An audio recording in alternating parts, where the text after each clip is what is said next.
I've been using my tiny wood stove over the winter now, which has given me some time to learn a few things about it. It seems they may have forgot to mention some of these things in the brochure. For some mysterious reason, we're going to go over some of the things they somehow forget to mention about tiny wood stoves. The first one, you might be able to figure this one out yourself. As Larry might say, you don't have to be head cashier at the Walmart to figure this one out. For a tiny wood stove, you're going to need small pieces of wood, because small pieces of wood are the only kind of wood that are going to fit in a small stove. Now you might be thinking, duh, thank you Mr. Obvious for stating the obvious. I don't need this video to tell me that. I'm out of here. Hold on there, Turbo. Before you take off, go back to watching your funny cat videos.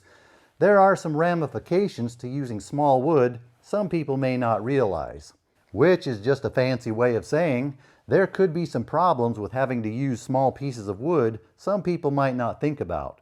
So let's go down to the wood pile, look at some of those ramifications. Ramifications. It's a fun word. You should try using it. You might be amused. That is, if you're easily amused like I am. We have to walk past my green screen as we head down to the St. Louis wood pile. If you don't know what my St. Louis wood pile is, you're probably new to the channel. Welcome to the channel. Standard firewood length, at least in most of the United States, is around 16 inches. Most of these are 15 to 16, 14 and a half. Well, let's walk all the way back up to the wood stove, figure out how that could be a problem.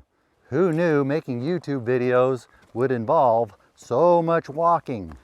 What's the biggest skill you need to have to make YouTube videos? Walking. 16 inches over here. See the problem I'm getting at?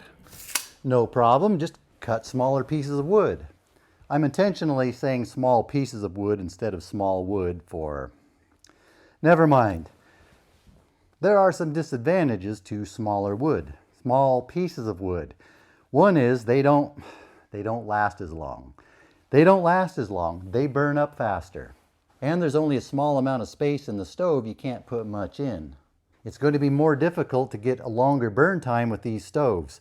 A lot of people like to load their stoves up with a lot of wood, especially big chunks, damper it down so it'll last overnight or a longer time during the day. Much more difficult to do with a tiny wood stove. I knew that going into it, but that's okay here. We have mild winters. I sleep with the windows open anyway. I don't need to keep the place toasty warm overnight. And I have some other alternative heating ideas I'm working on to keep the chill off the place overnight. And that big window on a sunny day, even if it's cold outside, there's enough sun coming through that window to keep the place warm during the day, even when it's cold outside. If it looks like this place isn't quite finished yet, that's because this place isn't quite finished yet.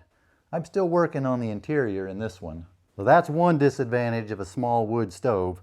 You can't put as much wood in them, they're going to have a shorter burn time. Some people might say, quit burning softwoods, try burning hardwoods, they'll last longer. Oak, madrone, hardwoods. I burn these. It does help, but still shorter burn time.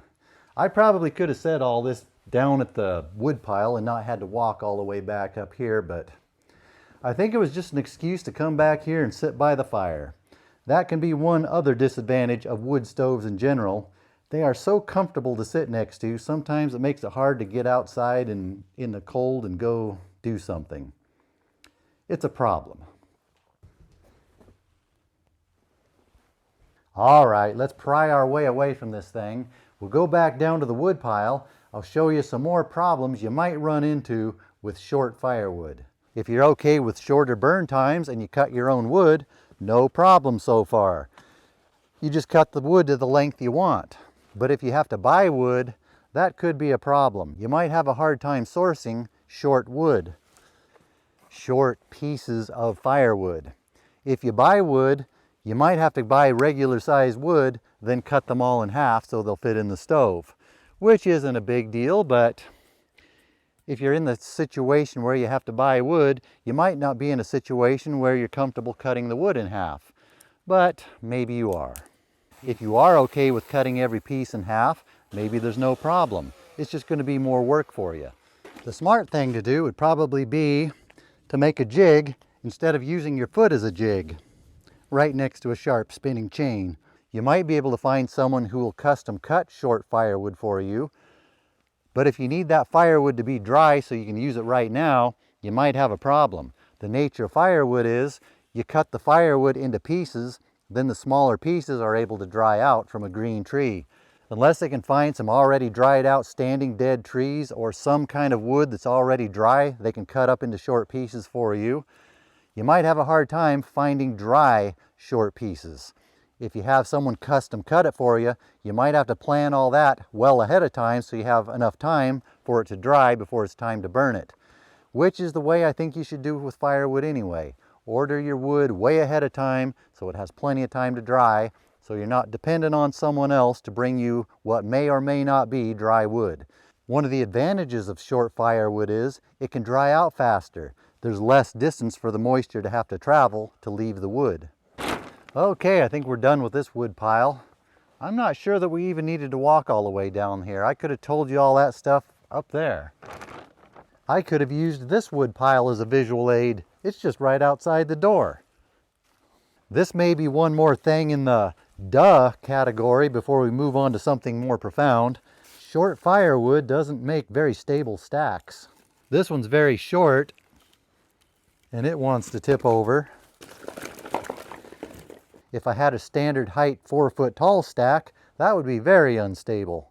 One way to help out with that is instead of stacking them in that single row, stack them together parallel in multiple stacks so they can help support each other.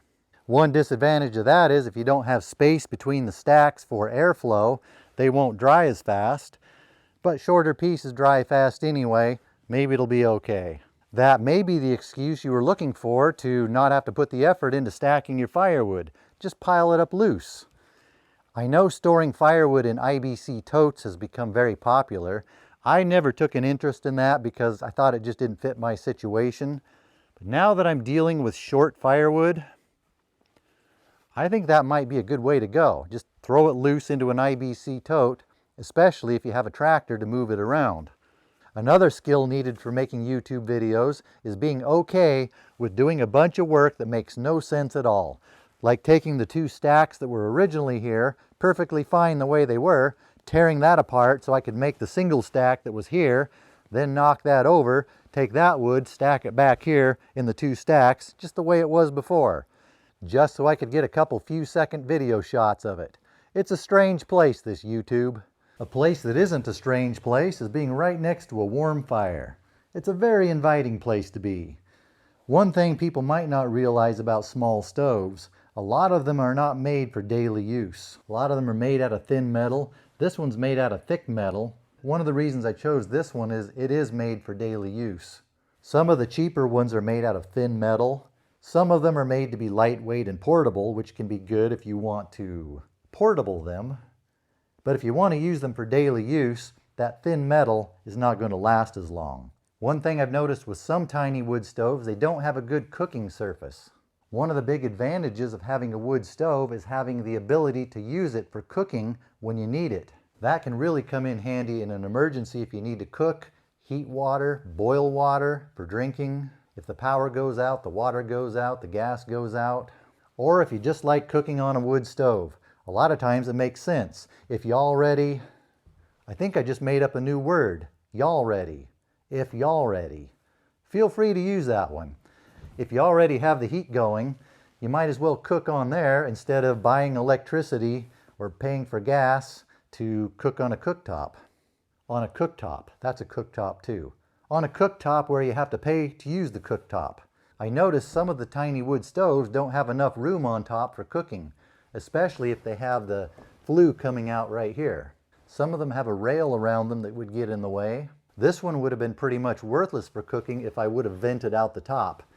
That would have been in the way, there's no room to cook on. That's why I vented it out the back. That's one of the reasons I went with this one. It has the ability to vent either way. This stove is the biggest one they have. It's really oversized for this building, but it provides a good cooktop, and it has it has a bigger firebox, so I can put larger pieces of wood in it and get a longer burn time. I think I just need to relax, sit by the fire. My talker is starting to de-talk. Who am I kidding? I can't sit still for long. If you vent out the top, that makes for better venting, but I think it's worth it to have the little less better venting, but have a better cooktop. When I see the ones that don't have enough space on top to cook on, boil water, I think that's a deal breaker. What's the point? I had to go with the bigger, more expensive one to get that ability, and to have that bigger one, it has way more heating ability than this small space really needs. A lot of times when this is going, I have to keep at least one door open to keep from baking in here. But I've heard rumors fresh air is good for us. In this room, I don't have the screen doors put up yet. Now I have a fly in here. You better watch it. I'll turn you into a flue. A couple days ago, Eric from the channel The Old Jarhead suggested I put an air vent in here to provide fresh air for the stove to replace what it consumes. I told him I thought of that, but I have to keep the door open all the time when this is running. I haven't had a need for that, but it is a good idea. I also don't have these doors sealed in very well, partly so fresh air can leak through. But if I ever do seal those doors up, I probably will put that vent in. One more quick thing before we end this. Let's go take a look at the other one. I'll show you an improvement I made on that wood stove that I'll probably do to this one too. This one is mostly finished, and look at this, a screen door. No flies, no flues. This is the room that's mostly finished, so this is the stove I've been mostly using. These stoves have these optional shields you can put on them, so you can put them much closer to a wall. I took this one off and put up these concrete blocks for thermal mass. When the fire's going, the heat will warm these up. Then when the fire dies down or eventually goes out, like at night, these will continue radiating the heat into the room. I plan on doing the same thing on this side. Just some simple solid concrete blocks, easy to find in your local home and building center.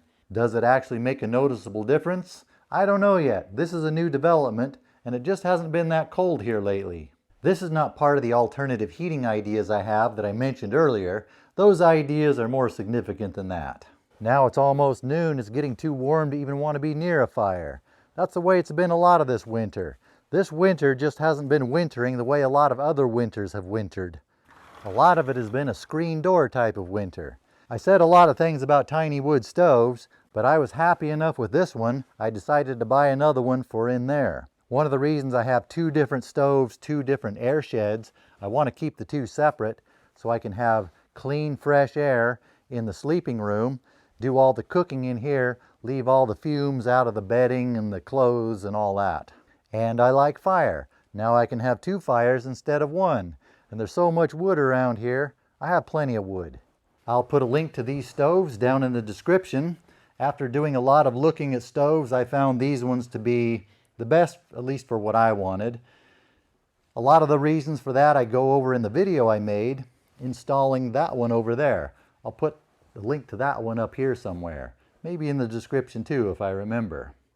And now, it's a really nice day. I'm gonna stay out here. It's really nice out here. Hi, dear.